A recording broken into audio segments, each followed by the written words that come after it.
You're listening to the Wartime Leadership Podcast. Today's guest, Susan Snow. And now your host, Nate Coy. Well, here it is, another day, another dollar, different guest. I'm super excited. We had a little bit of a rigid start yesterday because all of a sudden Susan pops up in the middle of the interview and I'm like, oh crud, I double booked, and then realized what I did. And so I'm so happy, Susan, that you came back, that you didn't look at us and kind of go, well, these guys are weird, and just not even come back. You could have, but you didn't. No, it's all good. Susan, where are you coming to us today from? I am just outside of Denver, Colorado. Denver. Well, you're actually pretty close to G then. Mm-hmm. He's there up that way. Okay. I'm north. Okay. I'm south. And I'm East Coast. And now that we're all got our directions down, Susan, I'm going to ask you 3 simple questions, just completely random. Again, I do not get to pick them for you. The randomizer does. What trajectory are you hoping to push yourself into? Oh my gosh. Trajectory wise, I want to get on more stages. The more I can get my message out to the most people I can, the better. And if that is worldwide, then that's what I want to do. Oh, 100%. And I think that you have an absolutely heartbreaking, but also a very resilient story that we're going to get into later. I'm absolutely I'm really looking forward to this one. You have no idea, Susan. So what's your favorite thing about your job? Gosh, my favorite thing about my job currently, I am a realtor, but I'm also a coach. I think funny thing is I love coaching even within real estate. So anytime I can help and guide people and changing their mindset, that's what I love. And that's awesome. What was the first album that you bought, and why did you buy it? Album or CD, I guess, in this day and age. Oh no, it would be an album. It would still be an album. That's what they're called. Touche. Right? Yeah. Oh my gosh. There's so many. You can make it up if you want to. We won't tell BMG. I think I initially started out listening to a lot of Ozzy Osbourne. Oh. Way back when. Well, that's a little surprising. I didn't see that one coming, I have to admit. But I remember growing up, gee, you're right, like BMG, or was it BMG that had like the you could choose 10 for Yeah. $1 or something Yeah. like that? Yeah. Clearinghouse, whatever. Yeah. Yeah. Mhm. Oh man, I remember doing that. Yeah. Good man. See, Yeah. Jeff, So you're bringing up great memories here. And Oh. Susan, I didn't see it coming with Ozzy, but what was your Yeah. favorite Ozzy album? You were putting me on the hot spot. You need to ask my husband these questions because he's Mr. Music. So Well, he's not here, so there's that. I All right. If I were to can ask your look out. friends about you, what would they say? What my friends would say about me? I think most of my friends would say that I am, because I've actually asked this question to them. Mm. They said that I was tenacious and I was, they consider me a leader and they consider me resilient. So Well, there you go. those were the words they used. See, and that question wasn't difficult because you answered it right away, and I appreciate it. All right, Susan. So the floor is yours. Take us back as far as you want, age 17 or even before your life growing up, and just kind of walk us through what was an extremely hard time for you. Okay, guys, strap yourself in. Well, I'll take you back to let you understand what it was like in 1985 for me as a 17-year-old girl. I was pretty normal. I had a boyfriend. My friends were really important to me. I was a senior in high school, and I had a father that was very present. He was The kind of dad that made you feel like you were the most important person in his vicinity. Like, Mm. if you were with him, he made you feel like you were the most important person. And I love that about him. I had a very close relationship with him. And on the other side of that, I had a mother who I really, I had a toxic kind of relationship with her. He was the go-between. He was the voice of reason for me.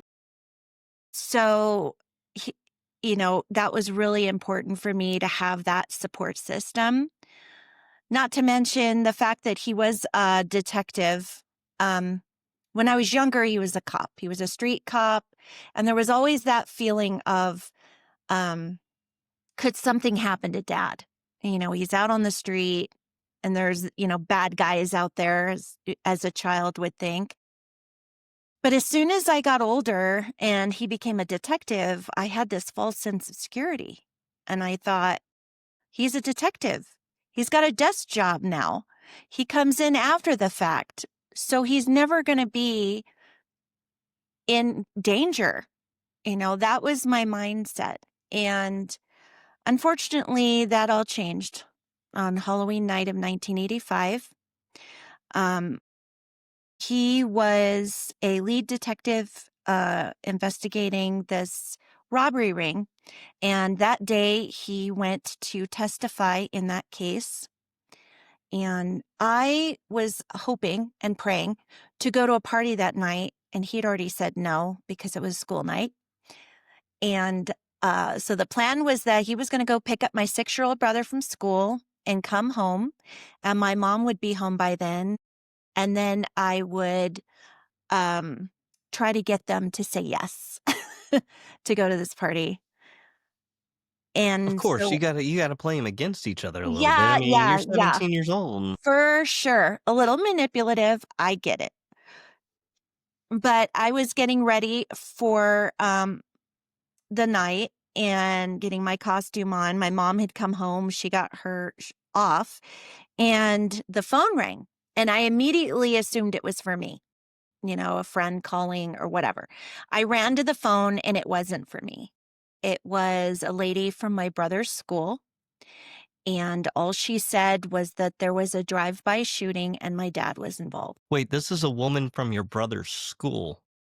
So where did this take place at then? My brother's school. So my mom came around the corner. I handed her the phone and I tried to listen in, but I couldn't hear anything. But I watched her body language. And that's all I had to know. As soon as she got off the phone, I knew it was bad. And she looked at me and said, "We're going to the school." So we jumped in the car. Neither of us spoke to each other. And we got to the school. And the way that this church school was set up is there is a parking lot that's kind of in the middle. And this was nighttime. So it was after 5 o'clock. So my dad would have picked my brother up on the back side of the school. And it was dark. This is end of October. So as we were walking towards the back of the school, it looked like daylight because there were so many police cars, lights lit up. And there was an ambulance in the street. And as we kept walking, both of us glanced over and saw my dad's truck. So we started to run towards it. The closer we got to the truck, we saw glass on the ground. And as we rounded the corner, there he was, partially covered up. And at that point, I watched my mom drop and start screaming. And I stood there frozen, not knowing what I was actually looking at. Like my brain was not putting 2 and 2 together. And so instead, I hyper-focused on the ambulance. And my inner talk was, why isn't anyone helping him? Where is everyone? Why isn't anyone, why aren't the EMTs around, what's going on? And as I was trying to process that part, 2 officers came up, grabbed us by the arm, and escorted us back into the school. And at that point, we went into an office, and I sat down on a chair, and my mom was taken aside by some detectives. And as I was sitting there trying to process everything, and there was so much chaos, just very chaotic situation. I heard two ladies that worked at the school and they were talking. And the one lady said that my dad was deceased. Hmm. And in that moment, my world cracked and everything in my body wanted to run out of that room. I wanted to run as far from this nightmare as possible, except for my entire body felt like it was filled with cement and I could not move. Wow. So my mom did come in and she looked at me and said, I'm sending you with a neighbor. And in that moment, I didn't know where my brother was. I didn't know if he was hurt. I didn't know if he was in the school. I didn't know if they took him home. Like I had no information about my brother. And my mom, even though I wanted to run away from the situation, the kid part of me needed my family unit. I needed to be with my mom and my brother, and I didn't get that. I did get sent to the neighbors. The neighbor I had known for many years. I was friends with their daughter. And as an adult, she was trying to process everything. She was trying to, um, from what she was hearing and seeing in our neighborhood was very quiet. And now it's filled with law enforcement. And there's helicopters overhead. And this was a big story back then because in the annals of LAPD, there had never been an officer assassinated. And so obviously, like when that happened, the media ascended into my neighborhood as well. So as I was trying to process everything, and I had an adult with me that was trying to do the best that she could, you know. But at the time, I had been dating a guy for 3 months, and he was 19 years old, and all I wanted was him. I begged the neighbor, like, please call my boyfriend. And so she did. And unfortunately, she didn't give him a lot of information. So when he rolled up, he said, let's get your coat, get your jacket, let's go. What hospital is he at? Where's your mom? Where's your brother? And I just couldn't spit out the words. If I spit out the words, it was real. But the more persistent that he got, I finally blurted it out. And I said, he's gone. And he said, what do you mean he's gone? And I said, he's gone. He's not at a hospital. And it was watching him collapse and cry Hmm. it was so hard. And I just really struggled with not knowing, and him too. We just didn't know what our next steps were. And that's just incredible. Just given the time frame, and I mean, you think LA police officers nowadays, you look at them and you're like, well, these are either going to be some of the very best that have ever been around, or we have the stories of like the Rodney Kings and other stuff like that. Right. Like but back then in the 80s, like this would have been, you're right. Like this would have been a huge story. Right. And it was, and unfortunately,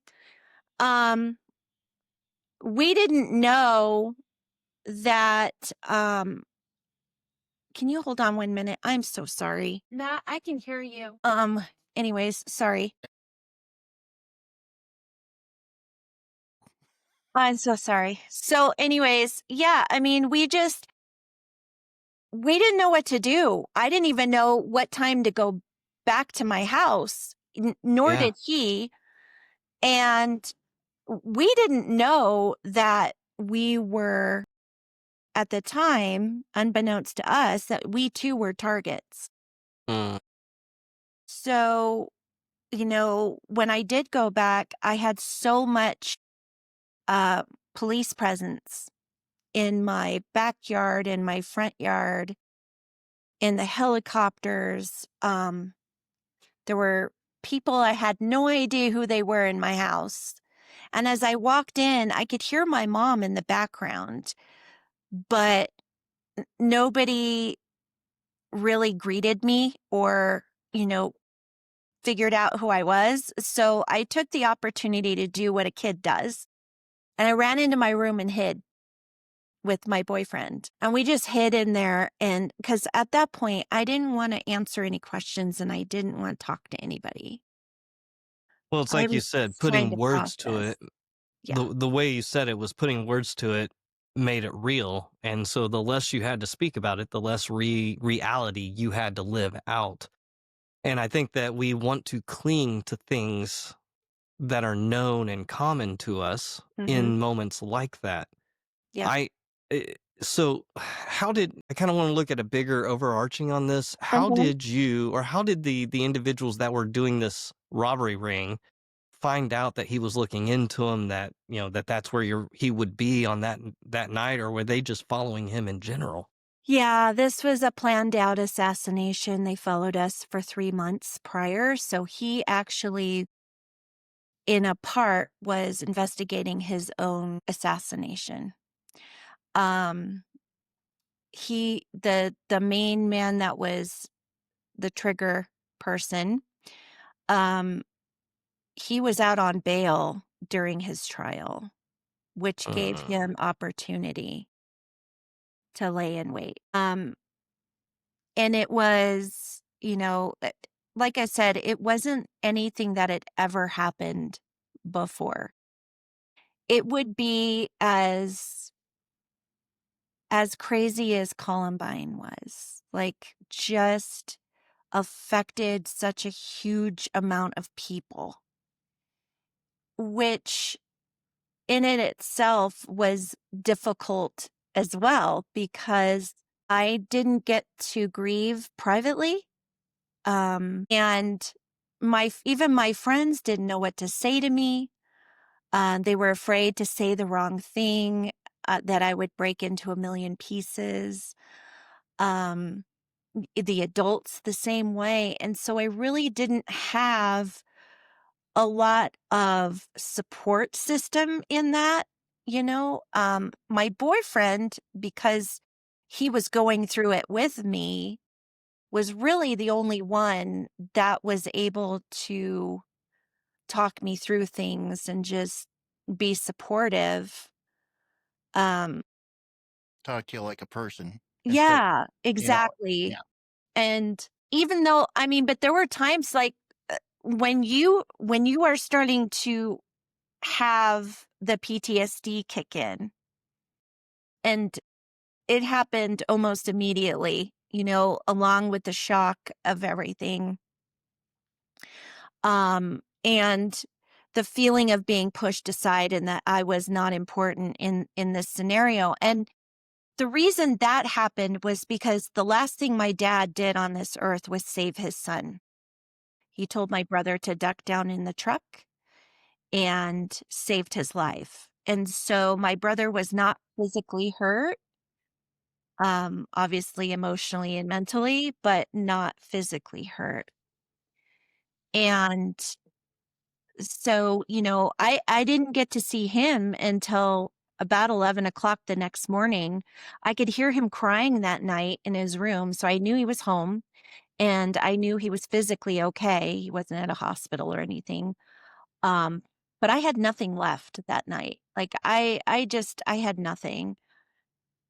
And, I got to see him the next day and give him a hug and tell him that we were going to get through this and that I loved him. I was about But to say I didn't even remember you saying where your brother had been located at. So yeah, he was there with my dad. My dad was putting him in the truck when he saw it coming and saved my brother's life. you So, know, you can sit here, Susan, and you can read somebody's story. You can see a bio on a page and think that you're getting a good idea of what you're getting yourself into with the conversation, and not at all.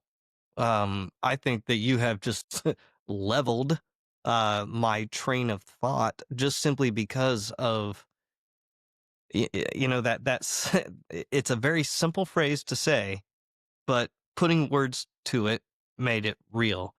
And I never thought about it that way because I've had to deal with my own PTSD. I know G more than likely because of the fact we met in the military. Mhm. There's that aspect of PTSD and trying to work through it and trying to find different ways.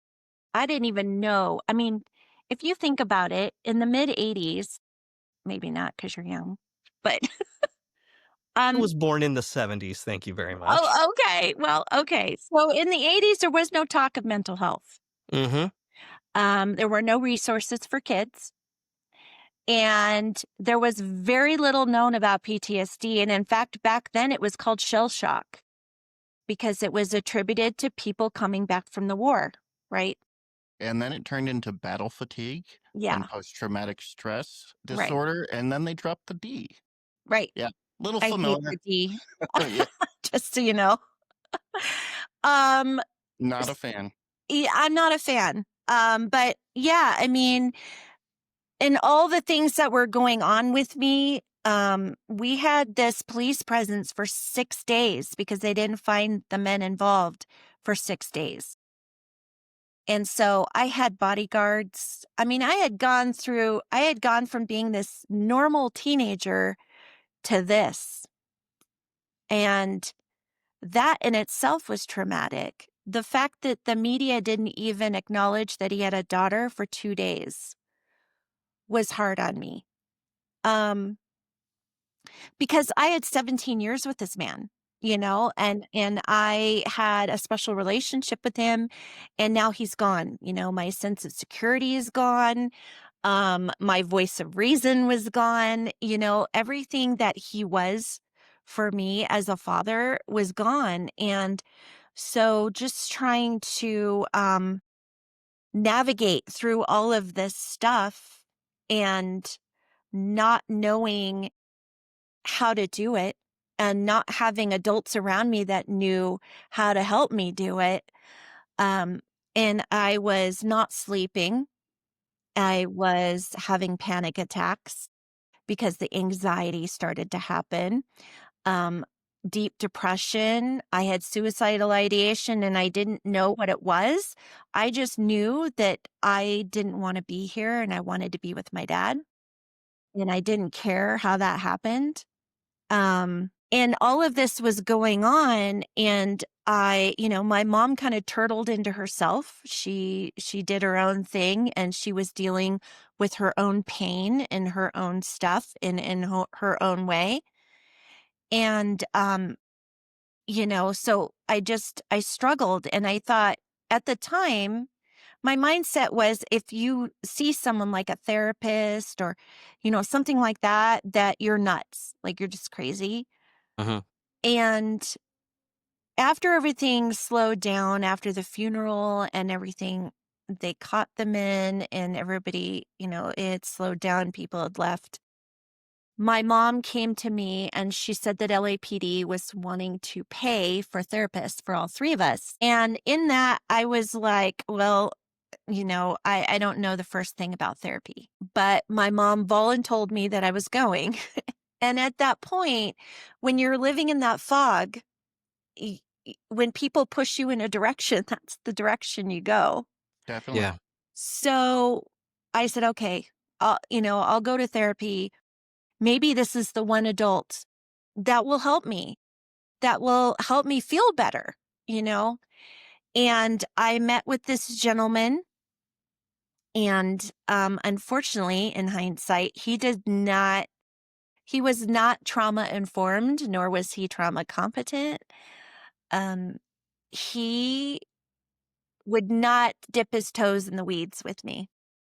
He would not ask me the questions that would allow me to be vulnerable enough to tell him what was going on inside of me. So I kept it to myself because I didn't know how to verbalize it. Mm-hmm. And I thought if I tell people this, all the things that are going on with me, they're just going to shove me in a loony bin and call it a day. So I didn't say anything to him. And he kept our sessions very, very general. And it was all about my relationship with my mom, my brother, my boyfriend, and school. That was it. And every week I saw this man, I thought, today's the day. He's going to say something. He's going to do something. I'm going to feel better. And every time I walked out of that office feeling the exact same way I did when I walked Mm. into that office, even more frustrated, though. There. I saw him for a year.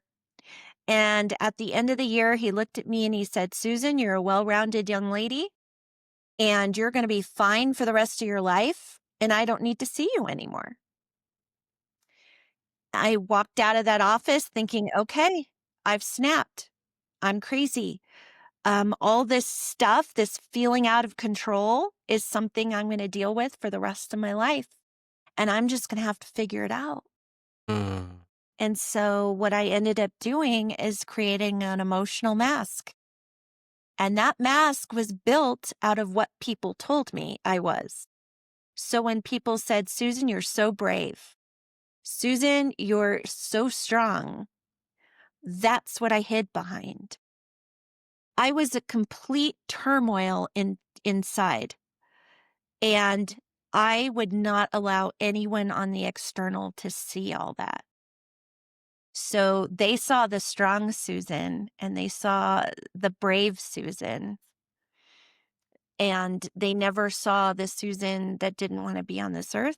And they never saw the Susan that didn't want to pull her head off of her bed, her pillow at night. And the Susan that would have panic attacks and hide because I was so ashamed of what was going on with me.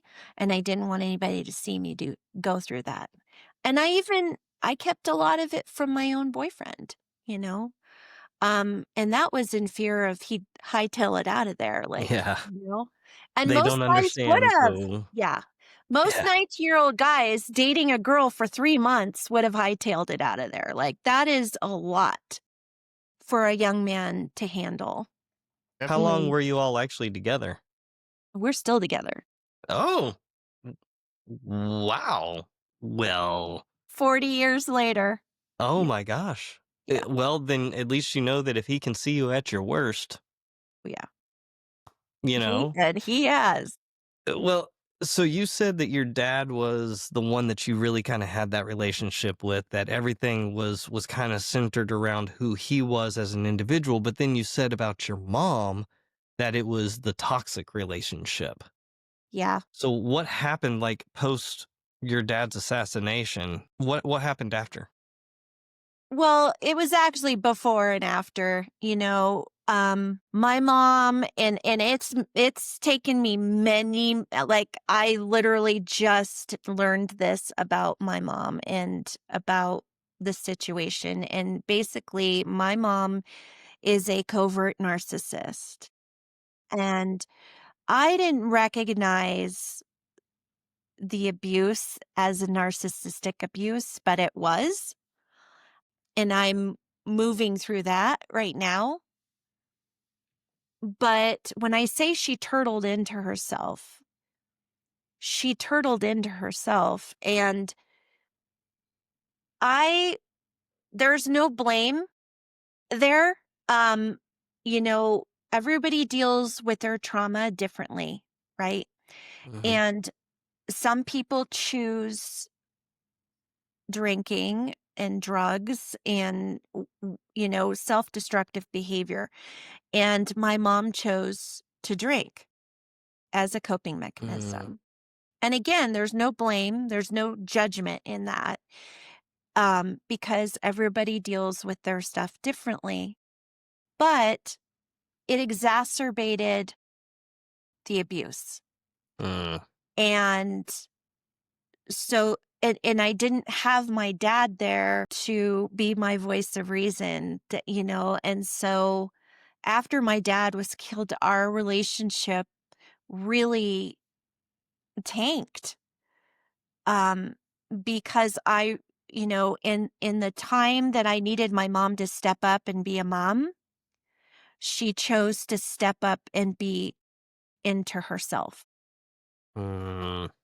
And, so it was another trauma on top of the trauma of losing my dad. And so, I mean, even writing my book, it took me 4.5 years to write my book because I had to relive and feel all the feelings and go through all the emotions and be as authentic as I could telling my story.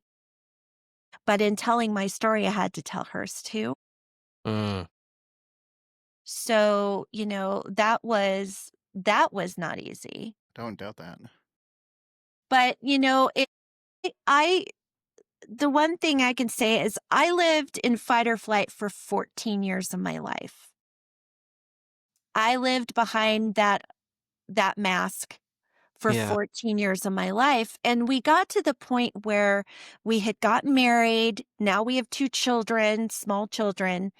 And I thought I needed to leave what happened in Southern California and move to a different state. I put it in my head, which is kind of funny, that I would go somewhere and start over and no one would know who I was and no one would know my story. I didn't have to look behind my shoulders all the time and have that feeling of, are they coming after me? So we moved to Colorado. And at the time, I was a working hairdresser. I worked in a salon that was very close to Littleton, Colorado. And we moved here in 97. Mm. And I was working on April 20th of 1999. And I was doing some clients' hair. I took a break, went into the back room, turned on the TV just to take a break. And up popped the live coverage of the Columbine shootings. I had no idea what was happening to me, but I started having flashbacks. And I saw the school, I saw the ambulance, I saw the police cars, I saw all the things. And it just shot me back to that night. I started to sweat and have a panic attack. And my colleague was in there and she kept looking at me like, what is happening to you? It's the worst. And I said, I don't know what's happening to me. Remember, I was told I was going to be fine for the rest of my life. Like, am I having a heart attack? No one gave me a heads up on this. But what I did is what I always did.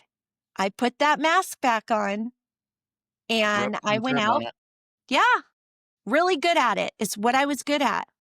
And I went out and I finished my day with my clients who were all a mess. Like everybody in that salon was either angry or crying or, emotional of some sort. And I was stoic.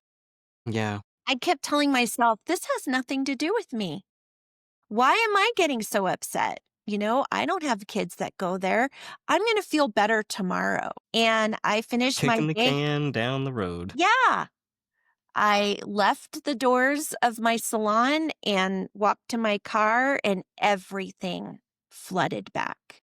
Everything. And now it was worse. I stopped sleeping again. I knew I was spiraling. I knew it. I just didn't know what to do at that point. The suicidal ideation was really strong.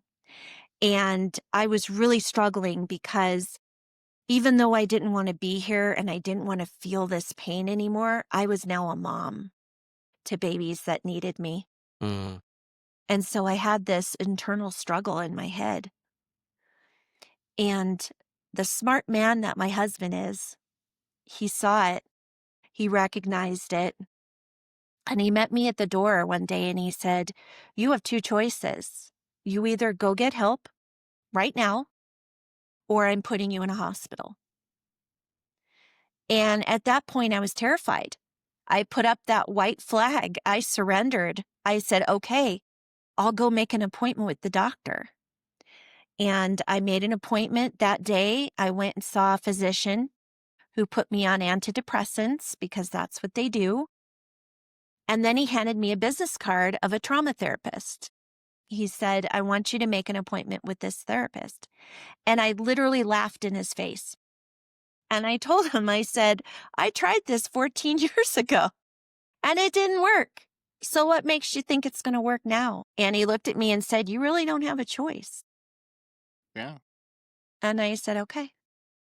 I made the appointment with this lady. I sat down with her.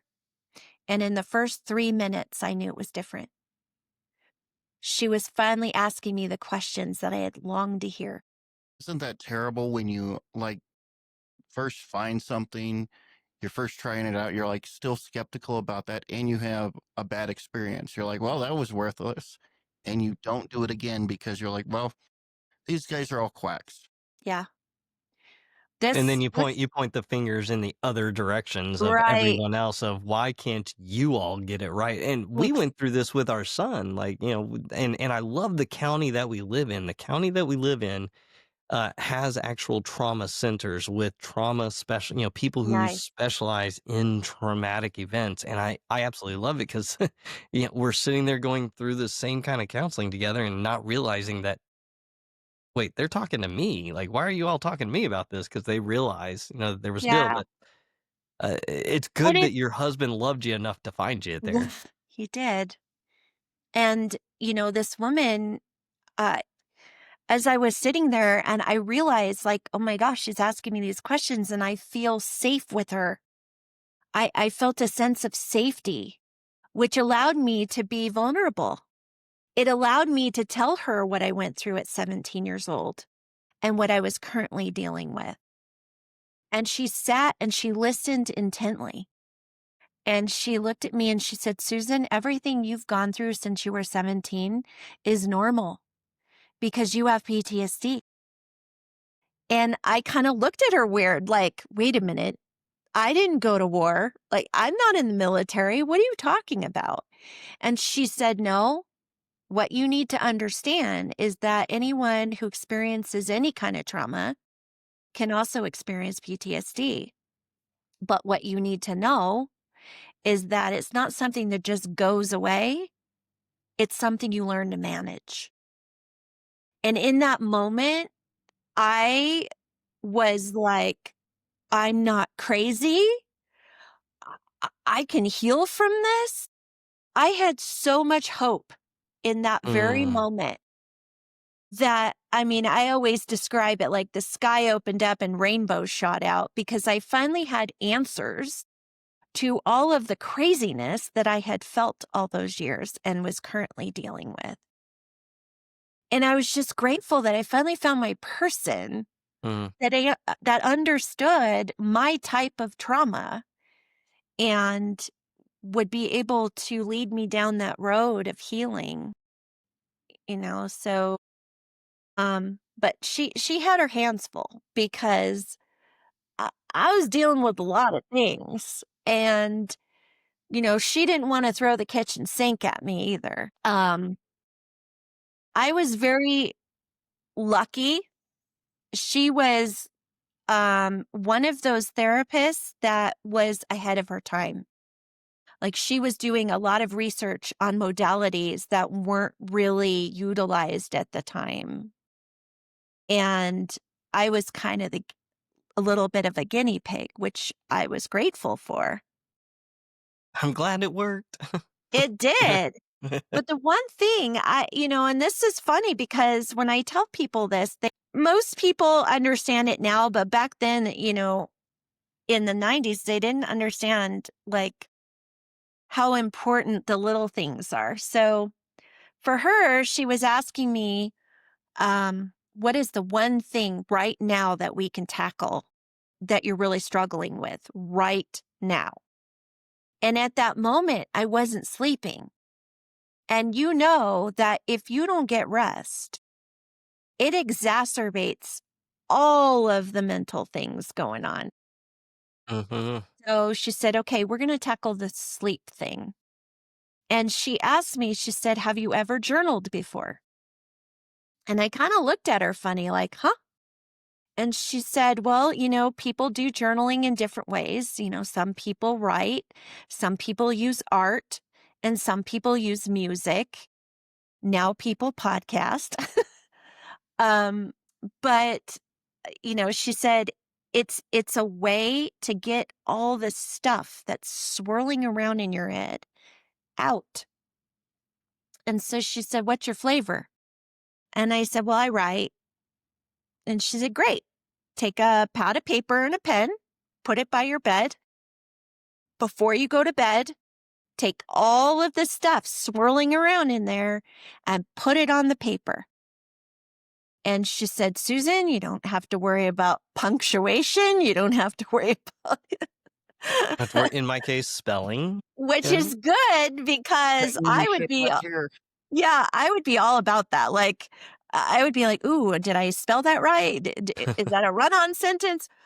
And nothing would get done. And so she said, the key was like, it didn't even have to make sense. You're just getting everything out onto that page that was in your head. You're And doing a I physical literally, activity yeah, with a mental activity. yeah. And I thought she was nuts. Like, I thought this isn't going to work. I was so skeptical. I was so skeptical. And so I went home. I did exactly what she told me to do. That night, I journaled everything out of my head and I got 2 hours of sleep. And I thought, wait a minute. And by the third day, I was sleeping like a baby. I woke up that third day and I thought, wait a minute, this worked. It's daylight. What happened? So was That's this great. before? Was this before or after you had written the book? This is before. Okay, so I know that you said that you didn't, in writing the book, you were going to have to relive a lot of your mom through the Uh-huh. writing, through what you were writing. How did that look like for you, for like the story of resilience, of being able to write through all of the trauma, all of the things that had happened to you before, to come up with this book, The Other Side of the Gun, which, by the Uh-huh. way, beautiful title. Thank you. But how did that work for you going through? Well, I got to the point, I turned 50 years old. And No. there's something about 50 where you put a line in the sand. And, I knew that I had a message to get out, more so about helping other people heal, watching mine. Um, and so at 50, I decided to write this book. And the reason I knew that I would be okay is because I had all the tools. I knew that if I was feeling like I was spiraling, I would know exactly what to do for myself to pull myself out of that state of mind. I also knew that there were days when I wrote that I needed to give myself some grace, because when you put yourself in that mindset for a long period of time, sometimes it's just, you just need to back off and give yourself a day and, go outside and get some sunshine, some fresh air, whatever it is that gives you joy. Um, and so I had to do those kind of things. But before I even started the book, I really had to figure out, like, what is it that I wanted to put out there? Was this a book just for my cathartic healing, or was this bigger? And I realized that just by talking to people and, seeing things online, and there was still so much anger and pain and sadness around my dad's death within the law enforcement world. And I Yeah. thought, if they saw the healing, if they saw my resiliency, that somehow it would help them to heal a part of them. And then when I really looked back, when I really zoomed out, I realized that there are people out there that have gone through any kind of trauma that needed to hear, needed to see the hope, needed to see the resiliency, needed to see that they weren't alone and that they could heal from whatever it is that they were going through. Um, and so, yes, I had fear that it would break the remaining of my relationship with my mother, or it would open a conversation. And I needed to be open to that, whatever brought, you know, uh, whatever became of it. The second fear I had was around my husband because I was afraid. We've been through a lot in 40 years. And so, was that going to bring up some wounds for him? And what would that look like? And the third was my safety. There were still 2 men that were incarcerated for my dad's death. And once you've already been a target, there's Mm. always that thing in the back of your head. Would there be retaliation with me putting this back out there again? But the more fear I felt, the more I had to put the faceless people in front of me and realize that my purpose and my message was more important than my own fears. So it would allow me to bulldoze through that fear and keep going. I mean, there's a lot to this that could be brought up in a movie, right? You know, on a peaceful night, 1985. It was a movie. Because well, there it I is. think as she was explaining it, I'm like, I think I've watched this. It was a Well, movie. then okay, because I looked it up and I did see something from the 1985. But, see, we could have started with that, G. You could have been like, I've heard this somewhere before. But I want to ask you about the book Learning her cover. story as she was telling it, so I Touche. didn't want to interject. I want to ask you about the cover of the book because it's there's an Uzi with a rose in the barrel. But I want to ask you a question because I can see that there's actually something projecting out, or like projectile coming out of the barrel. So is the rose stuck in there, or is the rose actually being shot out? It's kind of both. It's whatever you determine it to be, but basically the idea came to me with as I was talking with someone about the title. um the picture came to me in my head, and basically what I wanted it to portray is that something beautiful came out of something terrible, right? Mm. And that was the visual that I got, that the rose signifies the beautiful part of it.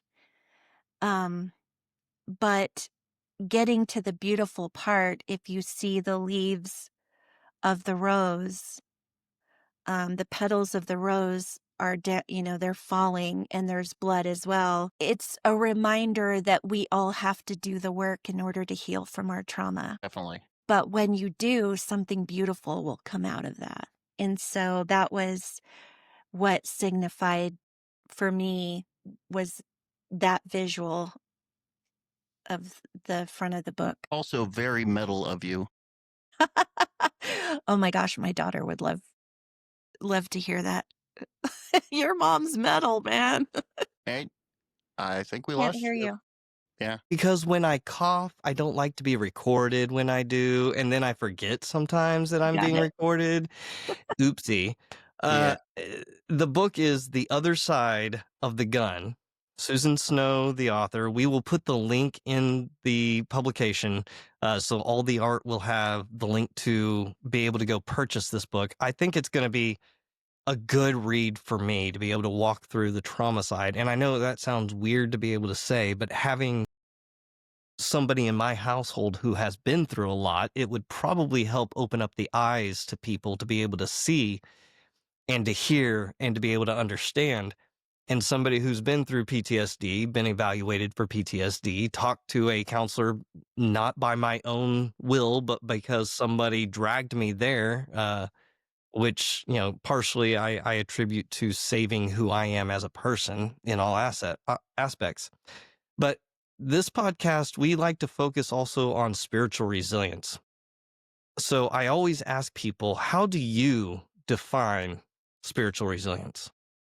Oh my gosh. Well, for me, it's just an awakening of realizing that I'm the one that has the power. And, I make up my own life. And my biggest thing is just to carry on my dad's legacy of loving everyone, accepting everyone, helping when I can.